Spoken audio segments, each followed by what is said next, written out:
welcome to Art Minute with a Muppet. This is Minnie Stoke, and I am here to interview a famous artist who empowers the African American community and others around the world to a status of power like everyone else. He is all about equality, and he's all about fairness, and he's all about just celebrating cultures around the world. This artist is known as Kehinde Wiley. Now, Kehinde is with me in the studio today, and I'm going to be interviewing him right now. Kehinde, will you tell us what it was like in the beginning?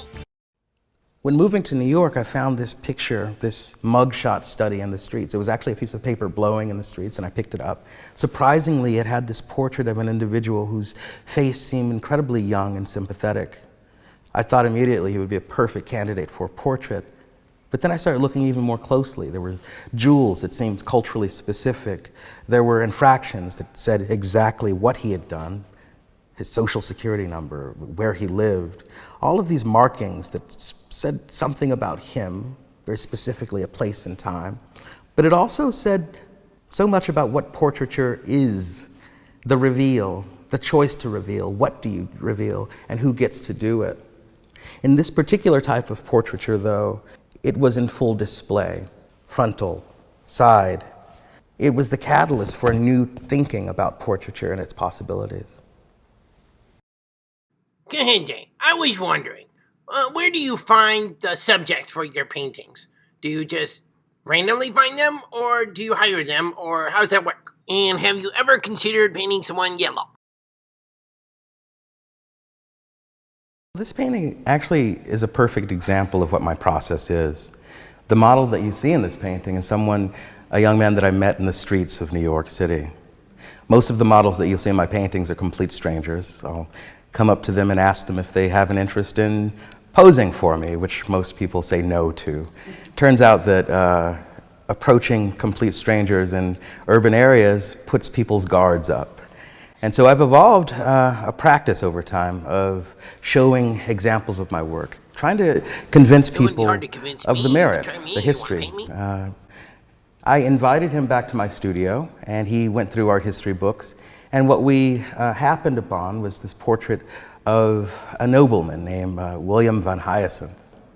What I'm doing in this painting is playing positively with the history of art, but also positing the image of what it feels like and looks like to be in America during this particular time period. It's about this sort of jump in temporal space between the original object and who and where we are today. The body language is one of absolute authority and defiance. But I think it also looks quite different when transposed onto a body in the 21st century. These young black men now occupying this space, once the exclusive terrain of the powerful and the rich. That shift between who gets to be in these pictures and why, I think, is the real meat of this project. Oftentimes when you look at a painting like this, you'll also consider scale. The size of these paintings matters as much as anything else. What I want to do for the viewer is to have an experience in which they're being possessed as much as the painting possesses the sitter. The camera, when I'm shooting the model, is always just a bit lower than eye's view, so that when you're looking at the painting, you get that sense of awe that was originally intended for these paintings. What I'm doing is I'm playing with the language of power that has existed in Western easel painting for hundreds of years.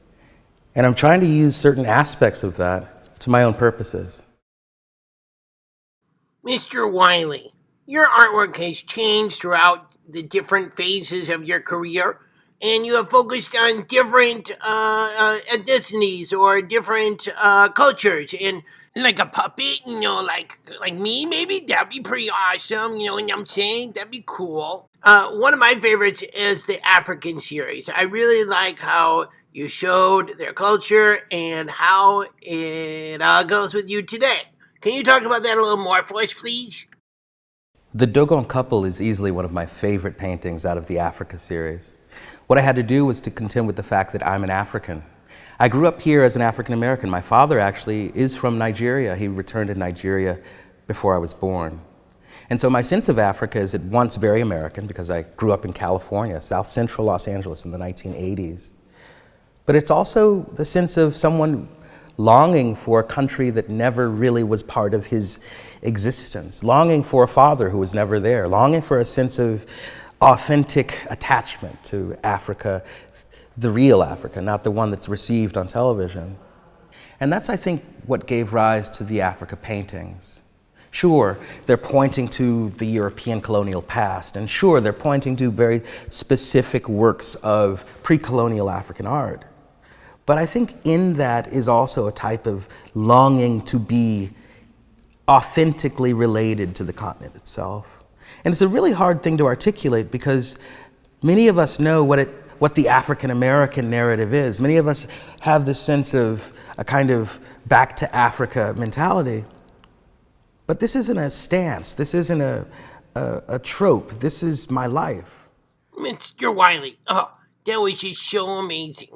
You're just so awesome, you know? So anyway, I'm just curious, trying to tell all the students who are learning about art and they're inspired by you, what are some artists that you're inspired by? Yeah, that'd be really cool. Can you share that, please? Any consideration of my work has to take into mind the work of Barkley Hendricks. He is absolutely foundational in terms of my understanding of how can you make the history of painting relevant today. What I love about his work is you can feel the moment. You're in that room at that moment. I love the decay that happens with the fashion, the bell bottoms, the dress code is absolutely of a place and of a time. What Barkley has done is he created a very sort of informal vocabulary for the portrait. The idea that formality drives a kind of stiff self-presentation is a very European, traditional, and classical way of painting, and Barkley did away with that. What he presented was this radical notion that freedom and clarity are perhaps the essence of Black American culture, the type of self-invention, the type of spontaneity is, at its best, the bloodline that flows through every one of his paintings. Barkley Hendricks also created this amazing double portrait. And I love doubling in painting. It's a big part of what I do. As a twin, I've been obsessed with this notion of the dual presentation of a subject.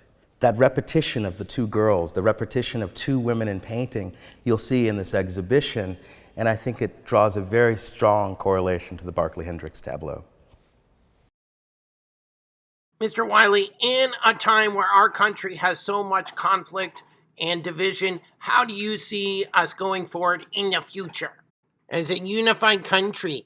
America is a very interesting place, and she has a beautiful and terrible past, and that's my subject matter. I think it makes sense that this work comes to be shown in the capital of the Confederacy. I think in the shadow of some of the most extraordinary Confederate monuments, we can see a new type of fashioning of the portrait, a new type of looking at these Black bodies. We're not just looking at Black people, we're looking at ways of looking, ways of seeing that are received throughout history, throughout our educational system, the people that we love. Seeing is a way of receiving culture. Painting, I think, is a way of creating culture. And in that regard, I hope to be able to contribute to the continuing evolution of culture that exists here in Virginia and throughout America at large. There's a reason why this painting show is called A New Republic. It's the imagining of all of these broken, failed little shards, these pieces that we all created as a culture. And it's imagining them as a whole, a unified whole that's not quite perfect, but still is beautiful. Mr. Wiley, you have represented ethnicities and races from all over the world. I was wondering, would you consider to maybe paint a picture of a puppet? Like me? That'd be really cool, because, you're so awesome, and, I really like your artwork, and, yeah, whatever. Okay, would you do it? Consider it? Like, just think about it. It'll be good. Okay, get back to me.